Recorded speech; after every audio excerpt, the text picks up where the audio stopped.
Ferid Haider est étudiant à l'Université libre de Berlin, au département des langues sémitiques et arabes. Mais en tant qu'imam, il est à ce titre porteur de la tradition musulmane. Un enseignement qu'il a reçu à l'Université Al-Azhar du Caire, haut lieu du savoir islamique.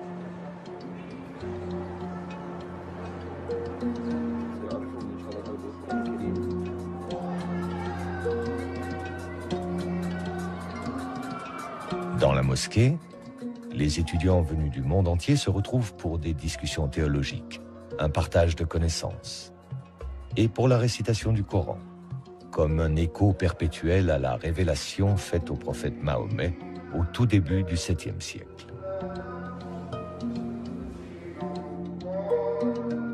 À cette époque, l'Arabie n'était qu'un vaste désert que parcouraient les nomades et leurs caravanes. L'oasis de la Mecque abritait la Kaaba, un sanctuaire où l'on vénérait encore de multiples dieux, des idoles de pierre. Pourtant, les tribus juives et les chrétiens présents en Arabie diffusaient depuis longtemps déjà l'idée de la foi en un Dieu unique. Parmi les habitants de la Mecque, un homme faisait exception. Il s'appelait Mohammed, Mahomet. Marchand caravanier, âgé d'à peine 40 ans, il avait pour habitude de partir méditer seul dans une grotte. C'est là qu'il a reçu, en l'an 610, sa première révélation. Un homme lui apparut. L'homme marcha vers lui et lui dit « Ikra, lis, au nom de ton Seigneur qui a créé. »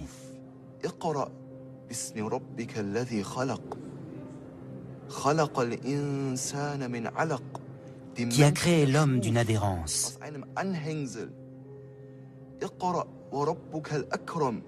Lis. Ton Seigneur est le très noble.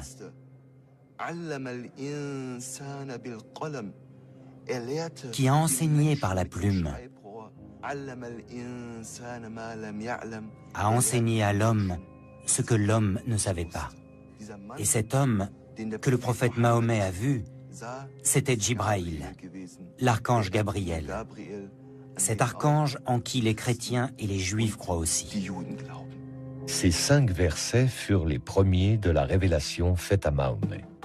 La révélation, tout entière recueillie dans le Coran, affirme avant tout que Dieu est unique et que Mahomet est son ultime prophète, son messager, dans la lignée d'Abraham, de Moïse et de Jésus.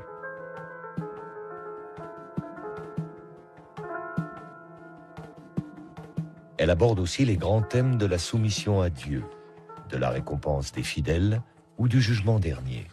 Elle annonce enfin la venue d'une communauté nouvelle, celle des musulmans, et édicte les lois qui vont la régir sur le plan des rituels religieux, de l'organisation sociale, de la politique.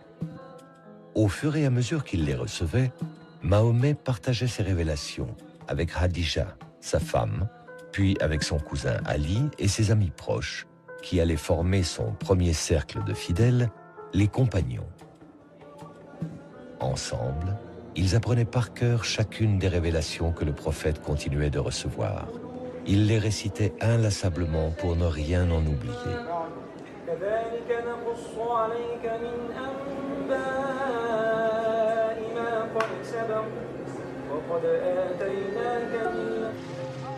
Si la Mecque est aujourd'hui le lieu le plus sacré de l'islam, appelant chaque année par millions les musulmans au pèlerinage autour de la Kaaba, il n'en fut pas ainsi au temps du prophète. Les Mécois se montrèrent tout d'abord indifférents aux prédications de Mahomet. Mais quand le prophète les exhorta à renoncer au culte païen des idoles, ils se mirent à le persécuter. Mahomet fut contraint de quitter la Mecque. C'est à Médine, une oasis où vivaient de nombreux Arabes convertis au judaïsme, que le prophète s'installa en l'an 622 avec ses premiers fidèles, les compagnons, dont Abu Bakr, Omar, Ousmane et son cousin Ali.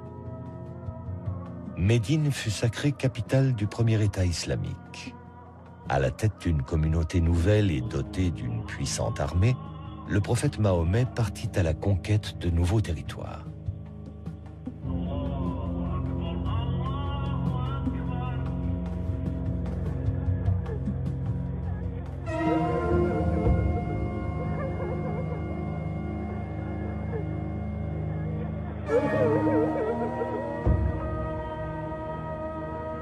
Le prophète meurt en l'an 632. À sa mort, la presque totalité de la péninsule arabique s'était ralliée à la foi monothéiste de l'islam.